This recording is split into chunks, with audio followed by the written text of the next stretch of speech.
जय हिंद दोस्तों, आप सभी का स्वागत है राजन सर यूट्यूब वाला चैनल पर। आज हम लोग पढ़ने वाले हैं शरीर की जो आवश्यक जो पोषक आहार है, अर्थात जो शरीर के लिए ऊर्जा प्रदान करती है, शरीर के लिए जो एटीपी का जो निर्माण करता है, जीवन जीने की जो अनुरक्षण कार्य करने के लिए, मेंटेनेंस पूरा करने के लिए जो न्यूट्रिशन की आवश्यकता होती है, तो हम लोग समझने वाले हैं आज की क्लास में न्यूट्रिशन से संबंधित, पोषण से संबंधित कार्बोहाइड्रेट, साथ साथ ग्लूकोज, प्रोटीन, वसा और विटामिन। आज का मेरा जो टॉपिक है यह बायोलॉजी और रसायन, साथ साथ अगर क्लास की बात करते हैं, आप जिस किसी क्लास में हैं उन सारे क्लास से संबंधित है। और विशेषकर जो बीपीएससी है, बिहार सीजीएल है, SSC, railway, all competitive exam है, उनसे जो महत्वपूर्ण प्रश्न बनते हैं दोस्तों, उन प्रश्नों पर अध्ययन किया गया है। आते हैं दोस्तों, ये जो हमारी क्लास है कार्बोहाइड्रेट, ग्लूकोज, प्रोटीन और विटामिन्स की, ये हमारी बेसिक क्लास है।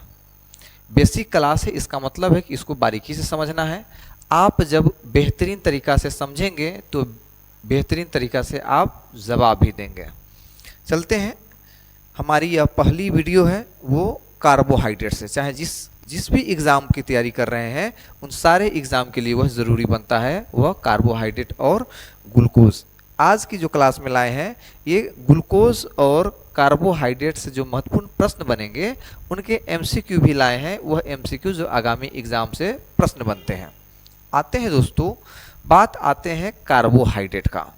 कार्बोहाइड्रेट की जब चर्चा करते हैं, जो भी जटिल या सरल खाद्य पदार्थ जब खाते हैं, अंतर्ग्रहण जब करते हैं, उससे जो ऊर्जा प्रदान करती है, उस ऊर्जा को निर्माण करने में पहला जो अहम भूमिका होती है वो हमको प्राप्त होता है न्यूट्रिशन अर्थात पोषण से।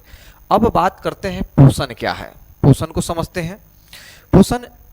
पोषण की अगर आवश्यक देखें, यूज देखें, उपयोग देखें, तो जीवों में सभी आवश्यक पोषक पदार्थों का अंतर्ग्रहण, जो कि उनकी वृद्धि, विकास एवं रख रखाव तथा सभी जो जैव प्रक्रम है, लाइफ में जो लाइफ प्रोसेस है, मेंटेनेंस की क्रिया जो होती है, वह सब सुचारू रूप से चलाने के लिए आवश्यक होती है न्यूट्रिशन अर्थात पोषण, और जिसको हम लोग जानते हैं पोषण के नाम से।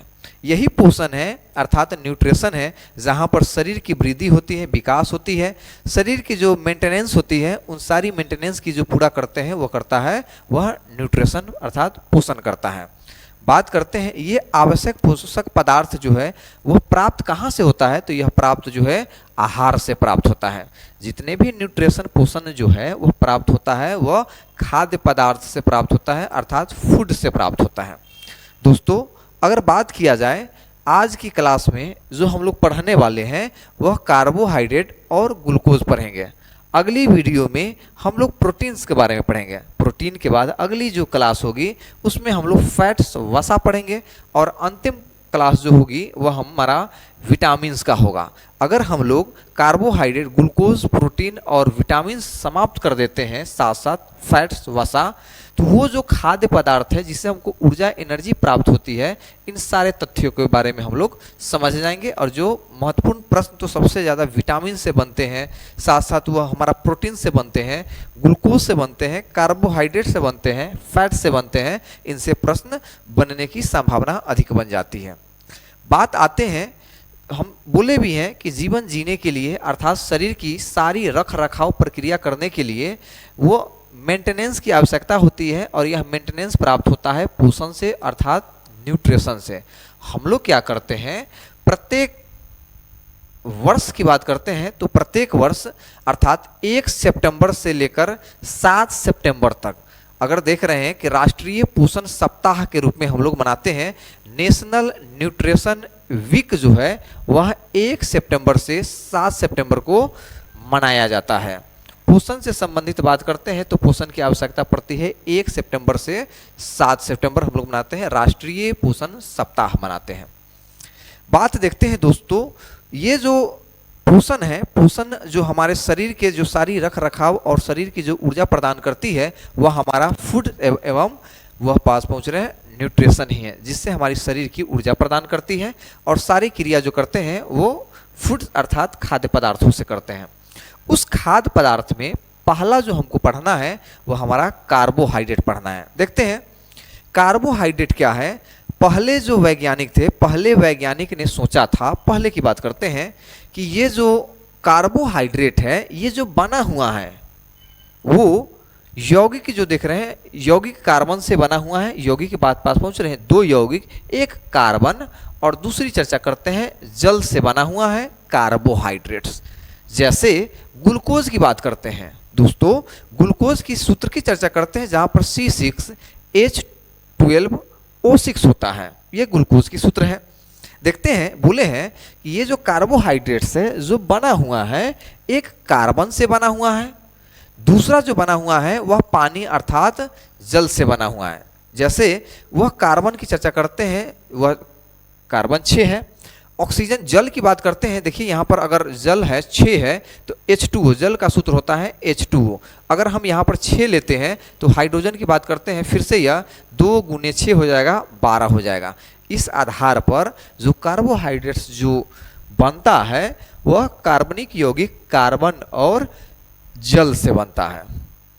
आगे देखते हैं, कार्बोहाइड्रेट्स की अगर उपयोग की बात करते हैं तो भोजन का अनिवार्य अवयव है, मेन घटक की बात करते हैं वह हमारा कार्बोहाइड्रेट्स है। कौन सा पदार्थ मानव शरीर में ईंधन का काम करता है, तो मानव शरीर में अगर ईंधन की बात करते हैं तो वह काम करता है वह कार्बोहाइड्रेट्स है। अगर देखा जाए शरीर की सर्वाधिक जो दूसरे नंबर पर सर्वाधिक ऊर्जा जो प्रदान करती है वह कार्बोहाइड्रेट करती है। हम दो यहाँ पर प्रश्न आपके लिए लाएंगे।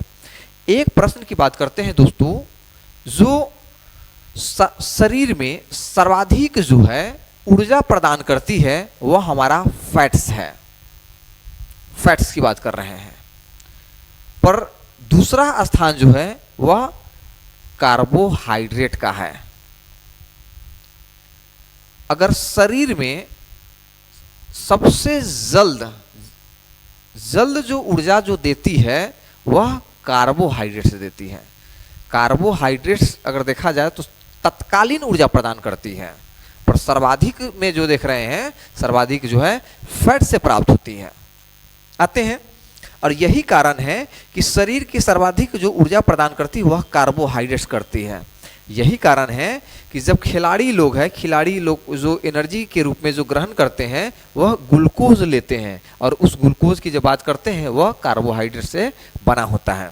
खिलाड़ी सब देखते हैं एथलीट को किससे जल्दी ऊर्जा प्रदान मिलती है, तो सबसे ज़्यादा जो ऊर्जा जो तत्कालीन तुरंत जो ऊर्जा देती है वह कार्बोहाइड्रेट्स ही देता है। और यही कारण है कि देखते हुइएगा खिलाड़ी लोग जो है जो पीते हैं कार्बोहाइड्रेट्स के रूप में ग्लूकोज पीते हैं। आते हैं, अब हम लोग बारीकी से समझने वाले हैं वह कार्बोहाइड्रेट्स के बारे में। कार्बोहाइड्रेट की चर्चा करते हैं तो कार्बोहाइड्रेट वे प्राकृतिक कार्बनिक यौगिक है जो मुख्य जो इसका जो स्रोत है प्राप्त करने का वह पौधों द्वारा प्राप्त किया जाता है। एक यहाँ पर आते हैं, कार्बोहाइड्रेट्स का जो प्राप्त करने का जो स्रोत है वह प्लांट से है, पौधों से है। पौधों में जो कार्बोहाइड्रेट्स जो प्राप्त होती है वह प्रकाश संश्लेषण की क्रिया के द्वारा अर्थात फोटोसिंथेसिस के द्वारा वह कार्बोहाइड्रेट प्राप्त होती है। इनके जो स्रोत है कार्बोहाइड्रेट का वह पौधों द्वारा है।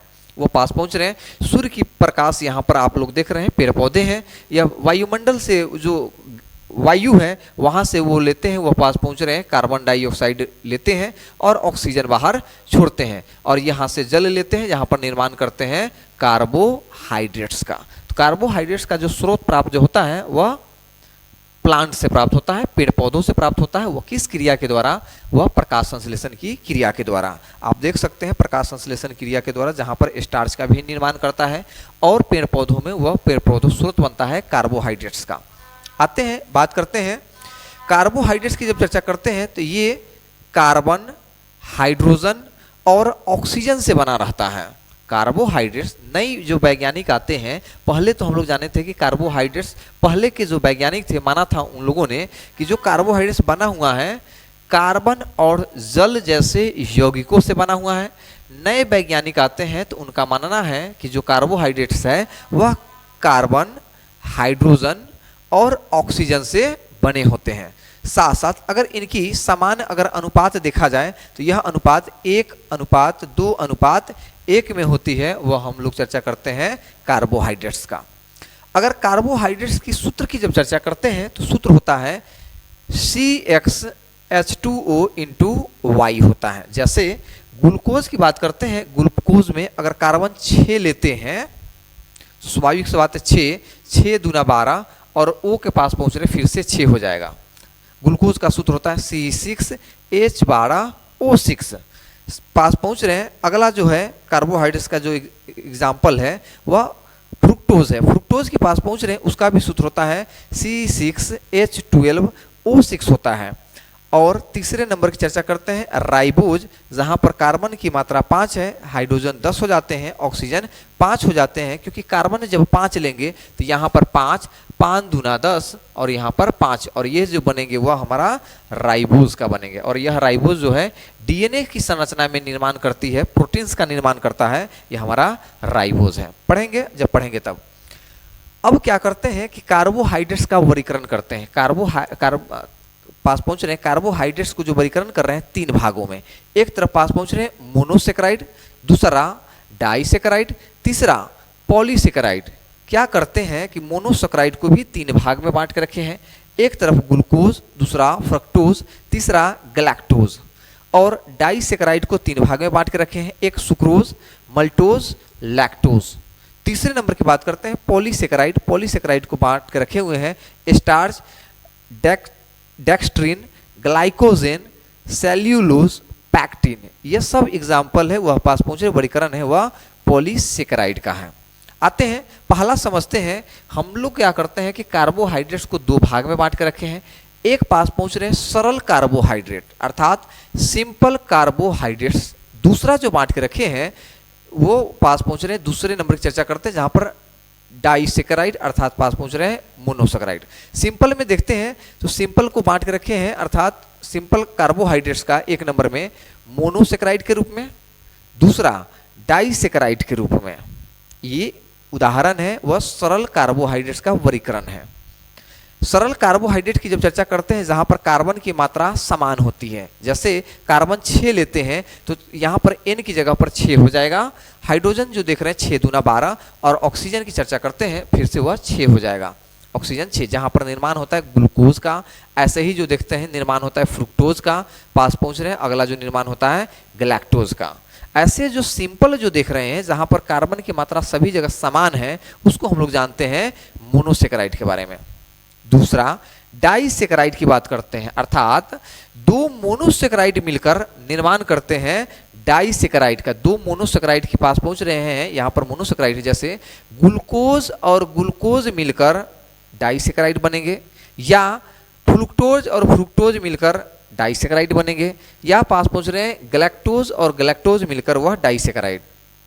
ऐसे जो बन रहे हैं वो पास 2 मोनोसेकेराइड या ग्लूकोज और फ्रुक्टोज मिलकर के या ग्लूकोज और गैलेक्टोज मिलकर के जो निर्माण करेंगे नए यौगिक बनेंगे उसको हम लोग जानेंगे डाइसेकेराइड के बारे में। हम लोग बोले भी हैं यह जो डाइसेकेराइड की चर्चा करते हैं 2 मोनोसेकेराइड इकाइयों से बने हुए हैं, जैसे ग्लूकोज और ग्लूकोज मिलकर के बनते हैं मल्टोज बनते हैं। जैसे एक ग्लूकोज की सूत्र हम बताए हैं, ग्लूकोज का सूत्र होता है C6H12O6, फिर से जोड़ना है C6H12O6।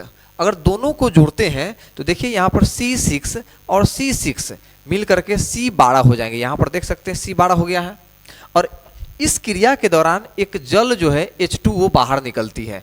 इधर अगर 12 यहाँ पर हाइड्रोजन जोड़ना है और हाइड्रोजन 12 जोड़ना है, ऐसे 24 होगा। उस 24 हाइड्रोजन H2O जो देख रहे हैं इसमें से एक जल निकालना है H2O, और 24 में से 2 अगर हाइड्रोजन चले जाएंगे तो बचेंगे 22। यहाँ पर देख सकते हैं तो हाइड्रोजन हो गया 22। ऑक्सीजन के पास पहुंच रहे हैं, जैसे 6 6 12 होगा, एक जल निकलेगा जहां पर ऑक्सीजन हो जाएगा वह 11 हो जाएगा। ऐसे निर्माण होते हैं मल्टोज का। मल्टोज का सूत्र हो जाता है C12H22O11। ऐसे ही ग्लूकोज और फ्रुक्टोज मिलकर के वह सुक्रोज का निर्माण करता है, जो डाइसेक्राइड का उदाहरण है। सूत्र के पास पहुंच रहे हैं C12H22O11। अब ग्लूकोज प्लस गैलेक्टोज मिलकर बनते हैं लैक्टोज बनते हैं। इसका भी सूत्र होता है C12H22O11। आपको समझ में आ गया होगा कि जब हम 6 कार्बन 12 हाइड्रोजन ऑक्सीजन 6 जोड़ते तो C12 आता, हाइड्रोजन 24 आता, ऑक्सीजन 12 आता। क्यों कम गया? क्योंकि इसमें से अगर हम जब H2O जोड़ेंगे तो देखिए यहाँ पर 22 2 24 हो जाएगा, 11 2 11 और 1 12 हो जाएगा। जहाँ पे वहाँ पर हम एक जल को यहाँ पर बाहर निकाल देते हैं। देखते हैं जहाँ पर निर्माण होता है लैक्टोज का। आते हैं 2 ग्लूकोज अर्थात C6H12O6 अणुओं से मिलकर बनता है। जब 2 ग्लूकोज अणु आपस में जुड़ते हैं तो एक पानी का अणु भी वह निकल जाता है, बाहर इन्वेस्ट हो जाता है, और जिससे बनते हैं वह मल्टोज बनते हैं। वह एग्जाम्पल होता है वह डाइसेक्राइड का, क्योंकि 2 मोनोसेक्राइड की इकाइयों से बनते हैं, वो हमारा डाइसेक्राइड बनते हैं। अगला जो देख रहे हैं, क्योंकि हम लोग सिंपल कार्बोहाइड्रेट पढ़ चुके हुए हैं, दूसरे नंबर में जो वर्गीकरण जो पढ़ने वाले हैं वह जटिल कार्बोहाइड्रेट अर्थात कॉम्प्लेक्स कार्बोहाइड्रेट्स के बारे में पढ़ेंगे, जिसको हम लोग जानते हैं पॉलीसेकेराइड। पॉलीसेकेराइड की बात करते हैं तो बहुत बड़ी संख्या में मोनोसेकेराइड की इकाई होती है। जब 2 था जिसको डाइसेकेराइड कह देते हैं, 2 से अधिक होगा उसको हम लोग जानेंगे पॉलीसेकेराइड, और वह आ जाएगा जटिल कार्बनिक यौगिक में आ जाएगा, अर्थात जटिल कार्बोहाइड्रेट्स का रूप में आ जाएगा। आते हैं, पहला इसका एग्जाम्पल है स्टार्च। स्टार्च जब स्टार्च की अगर अनुसूत्र की चर्चा करते हैं C6H10O5N होता है, जहां पर यह निर्माण होता है। स्टार्च पौधों में भोजन का संग्रह करता है, पौधों के लिए है, जो पौधों में भोजन जो संग्रह करता है वह स्टार्च करता है। दूसरा ग्लाइकोजेन। ग्लाइकोजेन की बात पास पहुंच रहे हैं, जहां पर एनिमल किंगडम में जीव जंतुओं में जो भोजन संग्रह करता है वह ग्लाइकोजेन करता है। पौधों में भोजन का संग्रह वह स्टार्च करता है, पर हम लोगों में और जीव जंतुओं में जो भोजन का संग्रह करेगा वह ग्लाइकोजेन करेगा।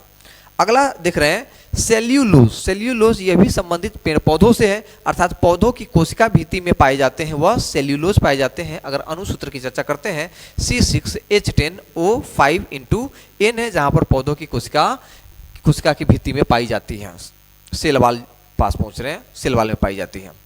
बात करते हैं, कार्बोहाइड्रेट्स पढ़ ही रहे थे। मानव शरीर में कार्बोहाइड्रेट्स पुनः संग्रह होता है, वह होता है किसके द्वारा? ग्लाइकोजेन के द्वारा होती है। मानव में जो संग्रह होती है ग्लाइकोजेन, और वही पेड़ पौधों में जो प्राप्त होता है वह संग्रह होता है भोजन का, वह होता है स्टार्च के द्वारा। अगला देखते हैं, कैप्सूल का आवरण बना होता है, वह स्टार्च जो है वह कैप्सूल के आवरण में होते हैं, जहां पर हम लोगों ने पिछली क्लास में हम लोगों ने 9वीं 10वीं में पढ़ा था वह स्टार्च के बारे में। अगला देख रहे हैं, कौन सी शर्करा तत्काल ऊर्जा प्रदान करती है? तो तत्काल ऊर्जा प्रदान करने में योगदान होता है वह कार्बोहाइड्रेट्स का होता है। उसी कार्बोहाइड्रेट्स में जो बनते हैं वह ग्लूकोज होते हैं। यह बात समझ में आ गया होगा कि कार्बोहाइड्रेट्स कितनी जरूरी है जीवन में। अगर तत्काल जो ऊर्जा एनर्जी प्राप्त करनी है तो हमको ना ही प्रोटीन ना ही विटामिन हमको आश्रित होना पड़ जाएगा, वह कार्बोहाइड्रेट्स पर आश्रित होना पड़ जाएगा। आते हैं, हम लोगों ने पढ़ा है क्लासिफिकेशन ऑफ कार्बोहाइड्रेट्स, और इस कार्बोहाइड्रेट्स में पढ़ा है पहला मोनोसेकेराइड, जहां पर ग्लूकोज फ्रुक्टोज और गैलेक्टोज है, और डाइसेकेराइड के पास पहुंच रहे हैं, जहां पर मोनोसेकेराइड के 2 इकाइयों से बनते हैं वह डाइसेकेराइड कहलाते हैं, जहां पर सुक्रोज मल्टोज और लैक्टोज के बारे में पढ़ा है। साथ साथ पॉलीसेकेराइड की बात करते हैं, जहां पर 2 से अधिक मोनोसेकेराइड मिलकर के वह पॉलीसेकेराइड का निर्माण करता है, जैसे स्टार्च। स्टार्च का काम है वह पास पहुंच रहे हैं पेड़ पौधों में भोजन का संग्रह करना, जीव जंतुओं में वह है ग्लाइकोजेन है जो भोजन का संग्रह करता है, और सेल्यूलोज की बात करते हैं वह सेल वाल में पाए जाते हैं, कोशिका भित्ति में पाए जाते हैं, वह सेल्यूलोज निर्माण होते हैं। आते हैं, अगला जो हम लोग पढ़ने वाले हैं वह ग्लूकोज के बारे में पढ़ने वाले हैं। ग्लूकोज जो भाग है वह कार्बोहाइड्रेट्स का ही भाग है। आते हैं, ग्लूकोज प्राकृतिक में मुक्त अथवा संयुक्त अवस्था में पाए जाते हैं। कहने का मतलब है जो भोजन आहार ग्रहण करते हैं उसके साथ भी हो सकते हैं, संयुक्त अवस्था में भी हो सकते हैं, या ग्लूकोज के डब्बा में भी अगर हम लोग ग्रहण करेंगे जहां पर मुक्त अवस्था में भी पाए जाते हैं। साथ साथ पास पहुंच रहे हैं, यह मीठे फलों और शहद में उपस्थित होते हैं। जितने भी मीठे चीज खाते हैं, शहद पास पहुंच रहे हैं, शहद मध्य में जो देख रहे हैं उसमें भी पाए जाते हैं, वो ग्लूकोज पाए जाते हैं। पके हुए अंगूर में भी बहुत अधिक मात्रा में ग्लूकोज पाए जाते हैं। जूस जिसको देख रहे हैं, इसमें निम्नलिखित ग्लूकोज को निम्नलिखित अनुसार बनाया जा सकता है। कैसे ग्लूकोज का निर्माण किया जाएगा हम लोग देखते हैं। 12th की क्लास की है, एनसीईआरटी किताब की है कि जो सुक्रोज है, सुक्रोज अर्थात इक्षु शर्करा के नाम से जानते हैं, सुक्रोज को तनु हाइड्रोक्लोरिक अम्ल और सल्फ्यूरिक अम्ल के साथ एल्कोहलिक विलयन में क्वथन करने पर ग्लूकोज तथा फ्रक्टोज समान मात्रा में प्रदान करती है। जैसे सुक्रोज की सूत्र हम लोगों ने पढ़ा है, C12H22O11 जल के साथ अभिक्रिया करते हैं, H2O हाइड्रोजन आयन देते हैं, और साथ साथ देख रहे हैं जहां पर निर्माण करते हैं ग्लूकोज C6H12O6 और साथ साथ बनते हैं फ्रुक्टोज C6H12O6 बनते हैं। आते हैं स्टार्च से अगर हम लोग ग्लूकोज प्राप्त करना चाहते हैं तो औद्योगिक स्तर पर ग्लूकोज को स्टार्च के जल अपघटन से प्राप्त किया जाता है। इसके लिए स्टार्च को तनु हाइड्रोक्लोरिक अम्ल के साथ लगभग 393 केल्विन दाब पर क्वथन किया जाता है, और वह देख रहे हैं जहां पर स्टार्च C6H10O5N इंटू NH2O जहां पर अभिक्रिया कराते हैं, वह पास पहुंच रहे बॉइलिंग कराते हैं, वह 393 केल्विन के साथ वायु दाब के साथ प्रेशर भी देते हैं, और जहां पर निर्माण होते हैं ग्लूकोज का। ये जो देख रहे हैं हमारा वो ग्लूकोज बनाने की विधियां हैं। ग्लूकोज का सूत्र देखते हैं, C6H12O6 है। यह एक मोनोसेकेराइड है, मोनोसेकेराइड है। इसका मतलब है कि जहां पर इसकी सूत्र हो जाएगा C6H12O6 हो जाएगा, इसलिए यह मोनोसेकेराइड है। यह पानी में घुलनशील होता है। ग्लूकोज जो देख रहे हैं पानी के साथ वह घुलने वाला होता है, घुलनशील होता है। एक अणु ग्लूकोज से लगभग जो ऊर्जा प्राप्त होती है 38 एटीपी बन सकते हैं। एडिनोटाइफॉस्फेट की बात करते हैं, वह 38 एटीपी का निर्माण करते हैं। देखते हैं यह सबसे सरल कार्बोहाइड्रेट्स जो देख रहे हैं वो हमारा ग्लूकोज है। यही कारण है कि देखिएगा जब एनर्जी तुरंत लेना पड़ता है तो वो हम लोग ग्लूकोज लेते हैं और ग्लूकोज को माउथ में रखते हैं। देखिएगा रखते ही वो वहीं पर वह पचना प्रारंभ कर देता है। ग्लूकोज जो देख रहे हैं उसकी पाचन प्रारंभ जो होता है माउथ से ही प्रारंभ हो जाता है। जितने भी जूस पीते हैं वो सभी जूस जो है माउथ से ही पचना स्टार्ट हो जाता है। अर्थात यह सबसे सरल कार्बोहाइड्रेट्स है वो हमारा ग्लूकोज है। अब बात आते हैं, ग्लूकोज को ब्लड शुगर भी कहा जाता है। ग्लूकोज की बात करते हैं तो ग्लूकोज को ब्लड शुगर भी कहा जाता है। देखिए यहाँ पर नर्व्स है अर्थात नस आर्टरीज की चर्चा करते हैं। यहाँ पर देख सकते हैं कि ये गोले गोले जो देख रहे हैं हमारा रक्त कणिका है अर्थात ये हमारा ब्लड है। पीले वाले जो देख रहे हैं ये हमारा ग्लूकोज है। सामान्य मनुष्य में ग्लूकोज की मात्रा जो देख रहे हैं कम है, इसका मतलब है कि अभी तक उसको ब्लड शुगर नहीं हुआ है। यही नर्व्स या आर्टरीज है पास पहुंच रहे हैं। ये आर्टरीज अरोटा की बात करते हैं जहां पर अब देखिए यहाँ पर ये रक्त कणिकाएं हैं वो ब्लड है, और इसमें देखिए पीला पीला कलर अधिक हो गया है। इसका मतलब है कि इसको ब्लड शुगर हो गया है। अर्थात शरीर में ग्लूकोज की मात्रा बढ़ने से शरीर में ब्लड शुगर हो जाती है, अर्थात चिनिया बीमारी जिसको बोलते हैं वह चिनिया बीमारी धर लेता है। आते हैं ब्लड शुगर हो जाती है तो हम लोग ब्लड शुगर की जांच भी करवाते हैं। ब्लड शुगर जांच कराते हैं जहां पर हाई ब्लड प्रेशर शुगर हो जाता है। ये सारी चीज हम लोग वो पास पहुंच रहे हाई ब्लड शुगर कैसे हो जाते हैं, कैसे समान अवस्था होती है, इसकी जांच कैसे होती है समझते हैं। जो देख रहे हैं ब्लड ग्लूकोज चार्ट जो तैयार होता है उसके जांचने की जो मापक यंत्र होता है वह मापते हैं मिलीग्राम प्रति डेसीलीटर में मापते हैं। अर्थात ये जो देख रहे हैं mg प्रति dl मिलीग्राम प्रति डेसीलीटर में। दोस्तों ब्लड शुगर जिसको बोलते हैं, ब्लड शुगर अधिक वर्क करने वाले को नहीं होता है, ये गांव वालों को नहीं होता है, देसी लोगों को नहीं होता है, वह विदेशी शहर में जो चले जाते हैं उसको हो जाता है, वह ब्लड शुगर हो जाते हैं। अर्थात वो चिनिया जिसको बोलते हैं चिनिया बीमारी हो जाते हैं। देसी की बात करते हैं डेसीलीटर। मिलीग्राम प्रति डेसीलीटर। क्या होता है कि जब इंसान नॉर्मल रहता है, जब उसको ब्लड शुगर नहीं हुए रहते हैं, तो फास्टिंग के समय जब वह बासी का समय रहता है या उपवास के समय के पास पहुंच रहे हैं, जहां पर उसकी ब्लड शुगर की जो मात्रा होगी, चीनी की जो मात्रा होगी, वह सामान्य अवस्था में 80 से 100 होगी फास्टिंग के टाइम में। अगर हम लोग फास्टिंग करने के बाद तुरंत जांच करते हैं तो यह 170 से 200 तक रहता है। यही 2 से 3 घंटा खाना खाने के बाद चेक करते हैं तो यह हमारा सामान्य मनुष्यों में जो ब्लड शुगर नहीं हुआ रहता है तो उसको 120 से 140 तक रहता है। हरी ग्रीन है, इसका समझ लेना है, यह सामान्य मनुष्य के लिए है जहां पर उसको ब्लड शुगर नहीं हुआ है। अब ब्लड शुगर अब होने वाला है,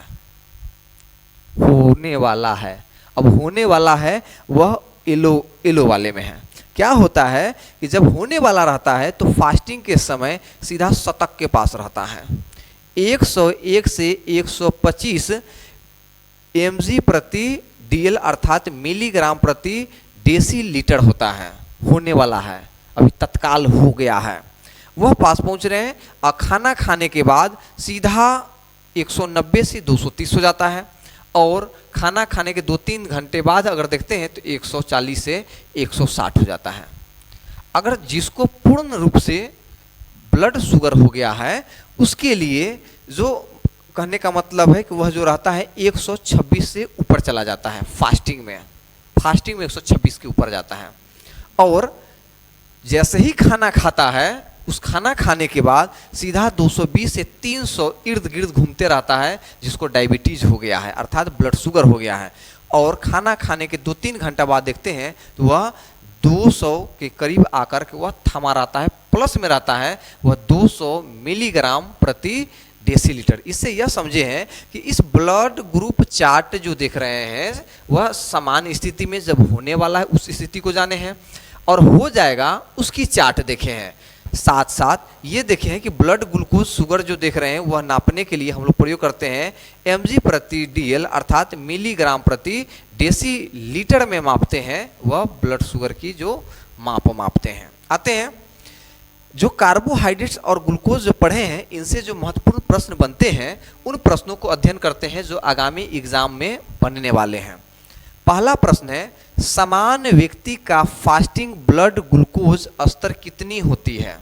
हम लोग पढ़े हैं यह 80 से 100 के बीच में होती है लगभग। अगर देख रहे हैं तो इसके लिए 70 से 99 मिलीग्राम प्रति डेसीलीटर होगी। ऑप्शन नंबर बी सही है। आते हैं दूसरे प्रश्न की तरफ बढ़ते हैं, कार्बोहाइड्रेट नाम क्यों पड़ा? ऑप्शन नंबर ए, ये केवल कार्बन और हाइड्रोजन से बने होते हैं। गलत है। बी नंबर में, ये कार्बन के हाइड्रोजन और जल जैसे सूत्र से बने हैं। एकदम सही है, ऑप्शन नंबर बी सही हो जाएगा। अगले प्रश्न की तरफ बढ़ते हैं। तीसरे नंबर प्रश्न, सुक्रोज जिसको इक्षु शर्करा का सूत्र होता है, सुक्रोज का जो सूत्र हो जाएगा अभी पढ़े हैं वह C6H12O6 पास पहुंच रहे हैं। यहाँ पे जो देख रहे हैं C12H22 और पास पहुंच रहे हैं O11, C6H10O5। और अगले प्रश्न की तरफ बढ़ते हैं, अगले ऑप्शन की तरफ देख रहे हैं डी नंबर में C6H6O6। ये तो पहले ही गलत है। पास पहुंच रहे हैं सुक्रोज का, इक्षु शर्करा जो बोल रहे हैं उसका हो जाएगा C6H12O6। जहां पर जो देख रहे हैं यहाँ पर देख रहे हैं एक ग्लूकोज, यहाँ पर देख रहे हैं एक ग्लूकोज और फ्रुक्टोज मिलकर के निर्माण करते हैं सुक्रोज का, अर्थात C12H22O11। ऑप्शन नंबर बी सही हो जाएगा। अगले प्रश्न की तरफ बढ़ते हैं, जानवरों में कार्बोहाइड्रेट्स किस रूप में संग्रहित होते हैं? एनिमल किंगडम में जो संग्रहित होते हैं स्टार्च में होते हैं, वो पास पहुंच रहे हैं। दूसरा बी नंबर में ग्लाइकोजेन में होते हैं, सी सेल्यूलोज में होते हैं, डी सुक्रोज में होते हैं। तो देखे हैं जो मानवों या जानवरों में जो संग्रहित होती है वह ग्लाइकोजेन में होती है। ऑप्शन नंबर बी सही है। पांचवें नंबर प्रश्न की तरफ बढ़ते हैं, पौधों की कोशिका भित्ति मुख्यतः किससे बनी होती है? Option number A starch, B glycogen, C cellulose, D maltose. तो पौधों की जो कोशिका भित्ति है, सेलवाल जो देख रहे हैं कैप्सूल के रूप में जो कार्य कर रहा है, यह जो बना हुआ है वो बनता है सेल्यूलोज लूज से बना रहता है। ऑप्शन नंबर पास पहुंच रहे हैं सी। आते हैं एक प्रश्न दोस्तों आपके लिए है, इसकी जवाब आप लोग कमेंट बॉक्स में अवश्य दीजिएगा। यह सेशन कैसी रही, क्या इनमें सुधार होनी चाहिए, इसकी जवाब भी आप लोग कमेंट बॉक्स में अवश्य दीजिएगा। देखते हैं आपके लिए प्रश्न है, इसकी जवाब आप लोग कमेंट बॉक्स में अवश्य दें। कार्बोहाइड्रेट मुख्यतः किस प्रक्रिया से पौधों द्वारा बनाए जाते हैं? ऑप्शन नंबर ए श्वसन के द्वारा, बी पाचन के द्वारा, सी प्रकाश संश्लेषण के द्वारा, डी प्रासरण के द्वारा। इसकी जवाब आप लोग कमेंट बॉक्स में अवश्य दें। ये जो कार्बोहाइड्रेट्स और ग्लूकोज जो पढ़े हैं, इनके सारे जो पीडीएफ है जो टेलीग्राम में दिया गया है, टेलीग्राम के लिंक आपके डिस्क्रिप्शन बॉक्स में है, आप वहां से चैनल को सब्सक्राइब कर सकते हैं। कहने का मतलब है उसमें ज्वाइन कर सकते हैं, साथ साथ ये सारे पीडीएफ है वहां से अपलोड कर सकते हैं। हम लोगों ने कार्बोहाइड्रेट्स को पढ़ चुका हुआ है, ग्लूकोज पढ़ लिया है। अगली क्लास में जो हम लोग पढ़ेंगे वह प्रोटीन्स पढ़ेंगे, फैट्स पढ़ेंगे और विटामिन पढ़ेंगे अगली क्लास में। दोस्तों आप लोग यह सेशन कैसी रही, इसकी जवाब आप लोग कमेंट बॉक्स में अवश्य दीजिएगा, क्योंकि अगली जो क्लास हम लोग पढ़ने वाले हैं वह हमारा प्रोटीन्स है। अगली वीडियो में हम लोग पढ़ेंगे प्रोटीन्स। यह सेशन कैसी लगी आप लोग जरूर कमेंट बॉक्स में जवाब दीजिएगा। मिलते हैं दोस्तों अगले दिन अगली क्लास में अगले टॉपिक प्रोटीन के साथ। चाहते हैं इजाज़त। जय हिंद, जय भारत।